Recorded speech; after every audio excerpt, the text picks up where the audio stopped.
y siente que, perdón, como que siente que camina en sentido pues bastante adverso, ¿no? En contra de contra la corriente. Y un poco explicar de dónde viene esa corriente que hace tan adverso caminar con una propuesta distinta. La, el llamado de atención es que la gestión oficial, la gestión esperada, lo normal que hay que hacer en términos de agua, no solo se hace, sino se hace, se difunde, se sostiene, se argumenta, se promueve, se educa en eso a partir de una red que ahora les llaman teóricamente la red de políticas públicas para distinguir entre buenas ideas y propuestas descabelladas. Y en general, se supone, los expertos en los campos del agua solo proponen cosas que no sean descabelladas. Y desde la perspectiva de la episteme global del agua neoliberal, pues todo lo que sea alternativo es descabellado, no productivo, ignorante, poco eficiente, etcétera, etcétera. Estos no son mecanismos naturales que se ven de una vez por todas, que se comprueban en la realidad, sino que hay una política destinada a mostrar que así es. Eso es lo que son los centros de pensamiento generalmente internacional, que no solo producen ideas, sino reflejan y elaboran las ideas dominantes para poder influir en las preferencias públicas con un grupo de expertos creyentes, una infraestructura organizacional e intelectual para financiar proyectos, publicar resultados y promover discusiones. Así es que cuando vemos el éxito de la privatización de los sistemas de uso de agua municipal o local o humana, pues hay detrás toda una propuesta de difusión, promoción, sostenimiento, otorgamiento de premios, en fin, a las empresas privadas, etcétera, etcétera, ¿no? En todos los casos, los centros de pensamiento constituyen comunidades epistémicas especializadas en asuntos de interés público y reproducen los múltiples espacios, encuentros y discusiones, dándose la razón las élites empresariales, académicas y sociales, incluyendo las élites de pensamiento, algunas áreas que viven o no dentro de las comunidades universitarias. En ese episteme hay una manera sui generis de referirse al ciclo del agua, lo que desde la perspectiva de las ciencias, de una gran pluralidad de ciencias, la heterogénea distribución de la humedad en el planeta es un integrante fundamental de la biodiversidad. En la episteme global del agua se ha terminado reduciendo a que es un defecto planetario. El planeta Tierra tiene mal repartida el agua y los técnicos y especialistas deben remontar ese error para poder sobrevivir. Sin embargo, realmente uniformar la distribución del agua en el planeta no es de ninguna manera interés de la biodiversidad, incluyendo la diversidad social humana, sino que se trata de garantizar tasas de ganancia del capital. Se trata de una adaptación excluyente, porque cada vez que se trata de corregir el supuesto error del planeta en no tener agua en determinados lugares donde se le pide, esa agua que llega ahí termina monopolizada por las grandes empresas y corporativos. Eso está sucediendo hoy muy claramente con los llamados centros de datos, que son grandes consumidores de agua para efectos de disminuir las altas temperaturas que produce el procesamiento de tantos datos digitales y no es que haya un error ecosistémico y que se esté garantizando la permanencia de la especie humana, sino lo que se garantiza es el negocio del capital digital. Bien, en ese tema, entonces, es un punto muy clave para poder acercarnos y ver de qué se trata este asunto alternativo en la gestión del agua.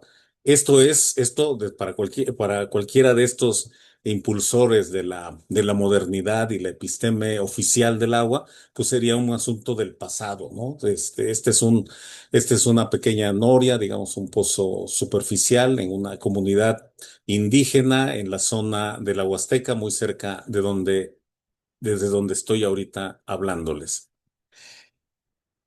La infraestructura es un componente fundamental en cómo se elabora la nueva, el nuevo pensamiento único en términos de gestión del agua, el pensamiento dogmático. Si no hay grandes infraestructuras, no puede haber gestión exitosa del agua. De tal manera que la producción de infraestructura viene necesariamente acompañada de una fuerte coalición política que la sostiene, la impulsa, la financia, la promueve, etcétera, etcétera. Y del otro lado, generalmente los pueblos aparecen con otras propuestas como atrasados, opuestos a la construcción de infraestructuras, de bienes para promover la modernización de la producción y de la vida social, etcétera. Ese es el punto en el que voy ahorita a sugerirles a ver un caso. Nosotros estudiamos los trasvases. Pensé en exponer aquí el del Monterrey 6, pero creo que habrá otro momento. Es un poco extenso. Ahora en esa zona se va a hacer, se propone por parte incluso del gobierno actual que se posibilite hacer fracking, es decir, explotación de lo que se llaman depósitos no convencionales de aceites y gas. Y entonces hay mayor complicación como para exponerlo en un breve tiempo. Entonces decidí tomar el ejemplo del lago Atitlán en Guatemala. El lago de Atitlán está en el departamento de Sololá, en el noroeste de Guatemala. Es una superficie amplia, 541 kilómetros cuadrados, una profundidad media de 187 metros y la máxima de 324. Es un gran cuerpo de agua. La abuela lago le llaman los pueblos originarios que viven en la ribera.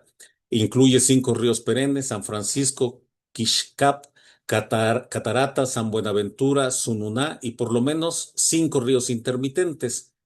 Los volcanes Atitlán, San Pedro y Tolimán y las montañas Rostro Maya y Cerro de Oro son ahora importantes destinos turísticos, pero siempre han sido componentes centrales en la cosmovisión de los pueblos originarios que habitan la zona.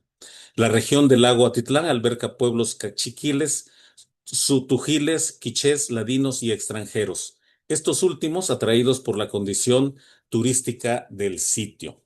La Abuela Lago es el territorio de reproducción de la vida lacustre de los pueblos que lo habitan y cuidan.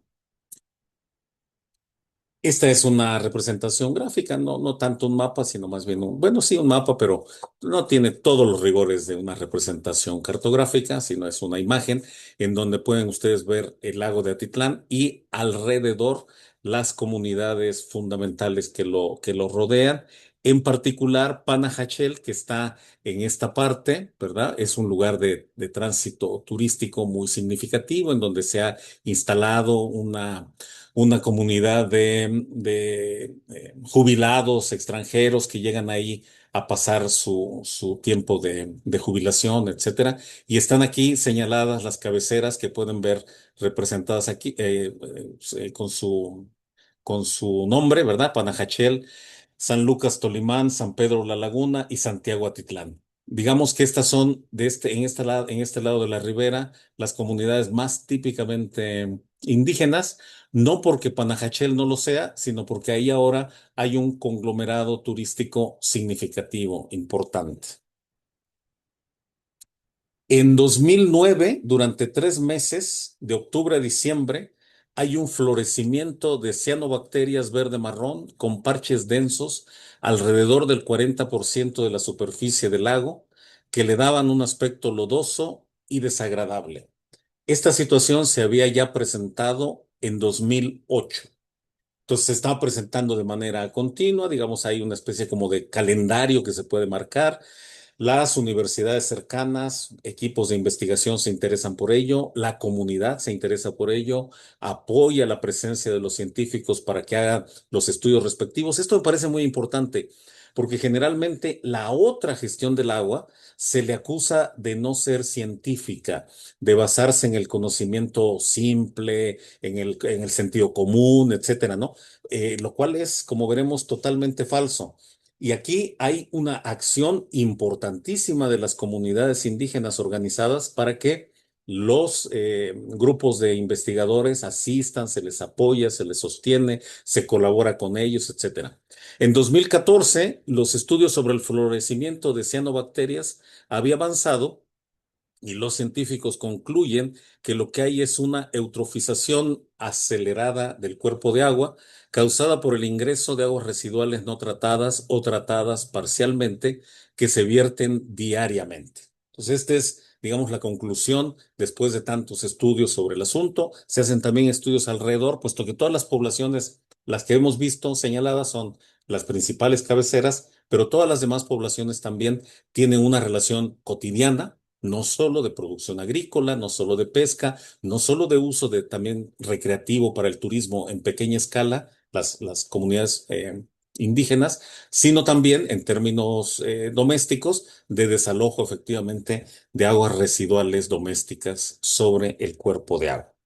Esta es la imagen, me parece una imagen que puede condensar este diálogo que hasta ese momento todos están igualmente preocupados, tanto los corporativos, empresas de tours, grandes hoteles, conjuntos de suites para extranjeros, etcétera, como también las comunidades, los pequeños comerciantes, los artesanos, los pescadores, etcétera. Y aquí se puede ver este comportamiento cíclico del efecto de la cianobacteria sobre la apariencia del lago, que además significa una muerte, una pérdida de vitalidad en la fauna y en la flora que tiene el cuerpo lacustre.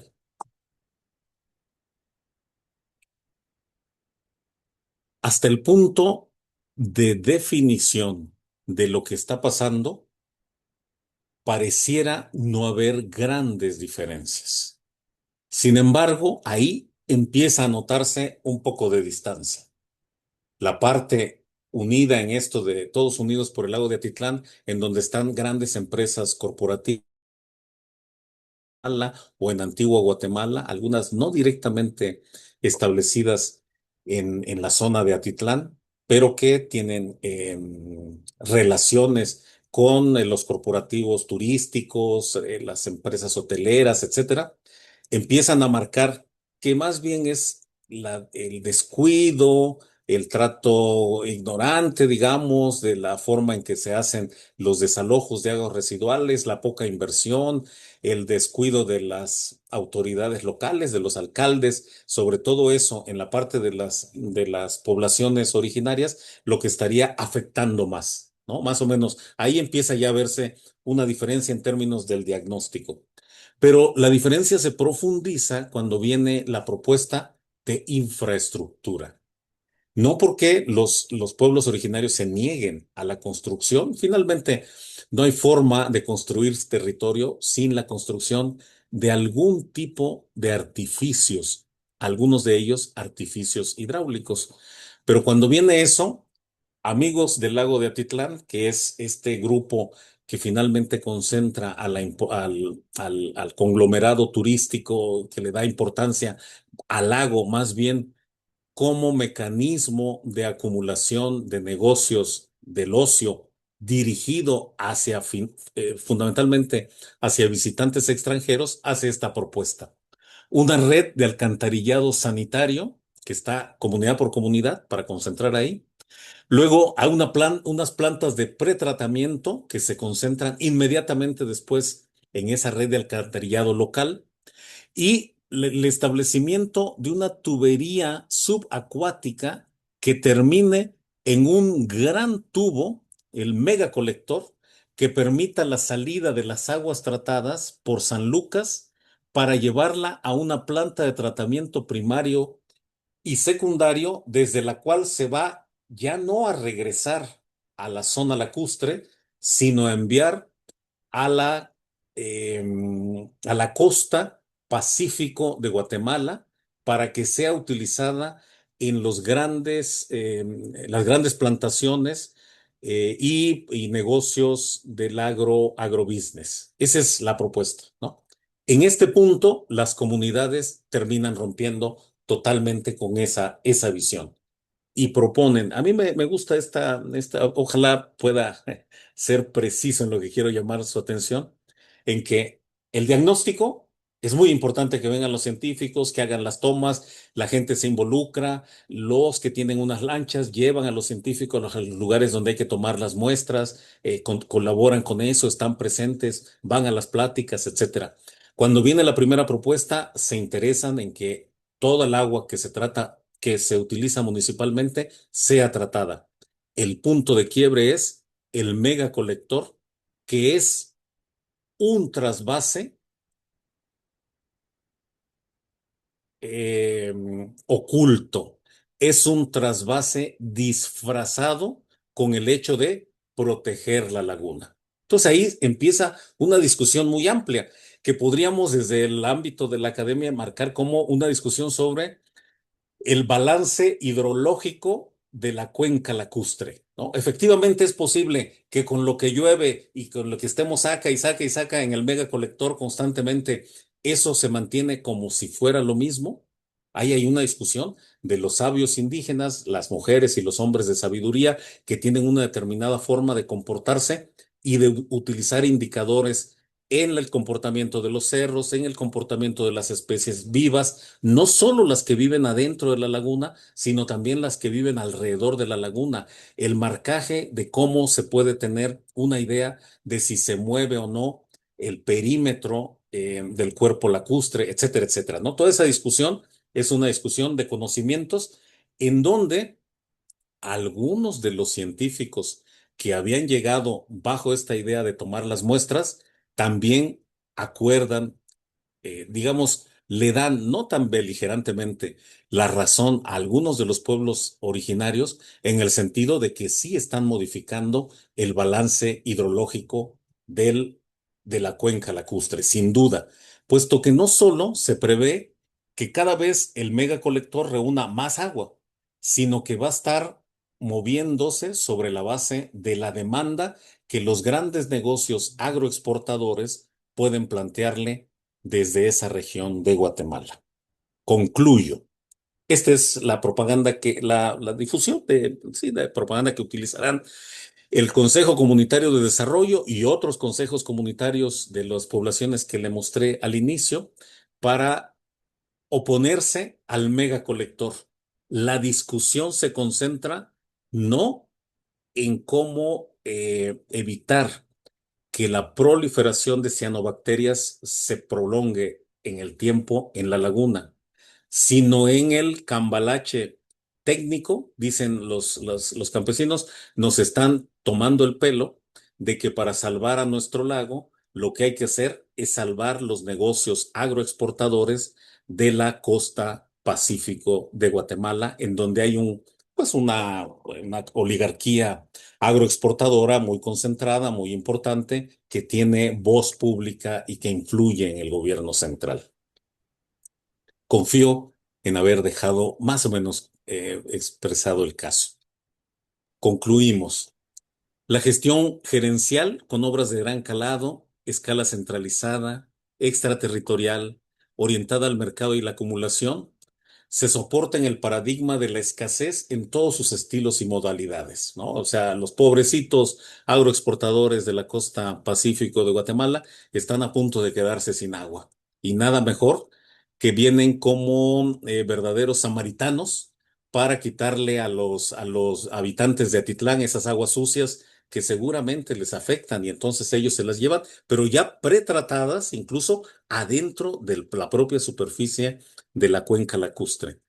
Implica la construcción de infraestructura con altos costos financieros, es decir, de alguna manera significa un subsidio a la producción agroexportadora y contiene por eso el ADN de la reproducción de capital financiero con argumentos desarrollistas. Todos los empleos, ya sabemos esa historia, ¿no? Que se van a formar, etcétera.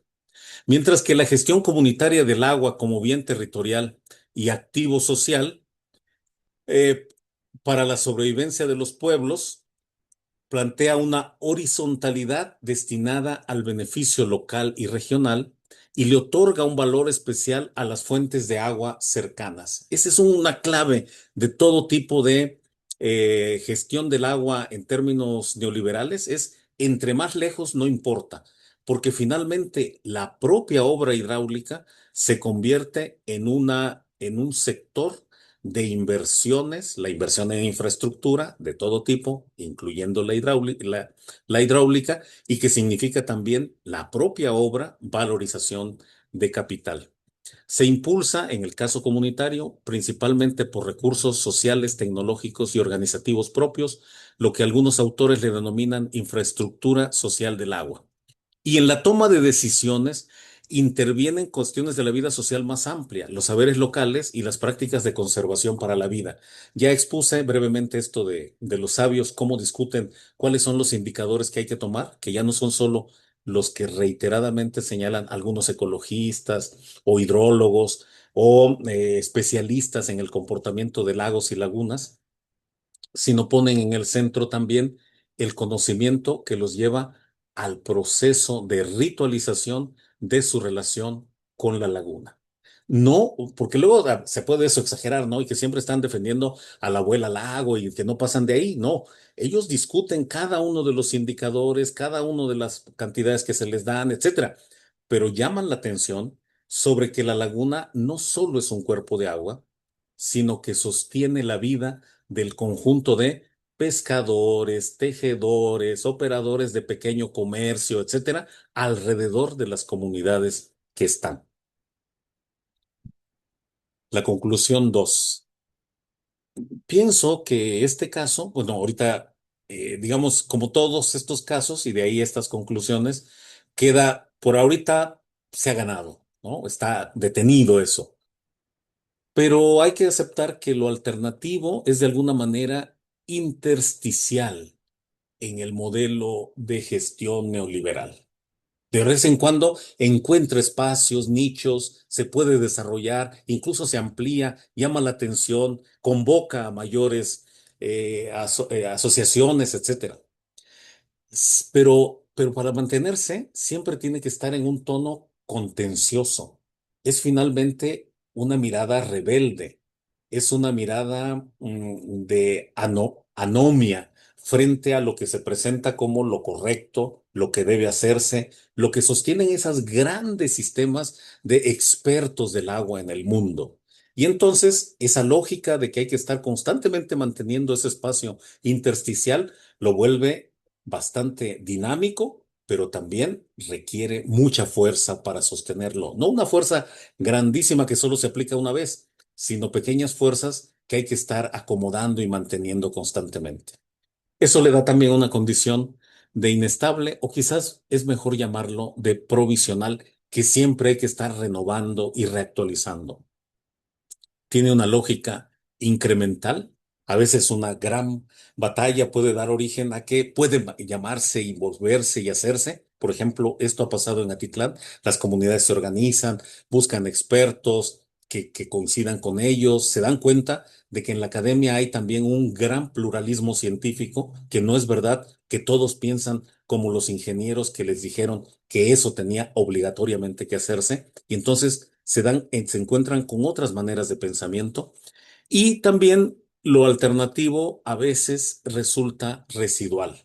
Quedan pequeñas señales de las batallas que se han dado que casi siempre vuelven a reactualizarse y que sirven de punto de arranque para nuevos intentos de construir otra manera de hacer las cosas. Todas ellas se sostienen en diversas modalidades de pluralismo, pluralismo cultural, pluralismo científico, universitario, pluralismo político y una forma, de alguna manera, de hibridez. No es solamente conocimiento tradicional en el sentido de ancestral, sino también hay conocimientos recientes, gente de las propias comunidades, de pueblos originarios de nacimiento, que han ido a la universidad y que ahora encabezan desde las universidades otra mirada de resolver esos problemas. Y siempre su eje es la fortaleza del sujeto político que lo sostiene y que permite que remonte esa condición de intersticial, contencioso, provisional o inestable, incremental y que pueda utilizar en una amplia convocatoria diversas modalidades de pluralismo en el conocimiento y de hibridez en las formas organizativas.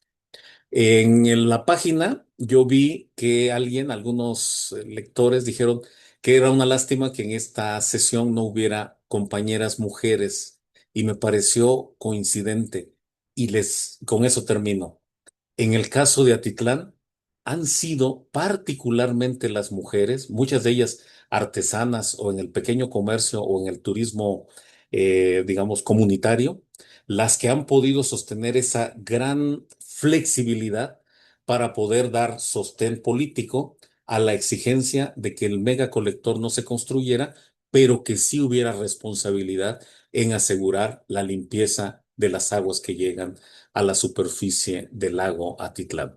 Confío que por ahí iba la invitación a la que nos hicieron, porque creo que en cada uno de estos elementos aparecen, afortunadamente, esas condiciones de alternativa que son necesarias para mantener la vida de las poblaciones, de los pueblos y también la fortaleza de los cuerpos de agua y del ciclo completo que da vida en nuestro planeta. Les agradezco mucho su atención.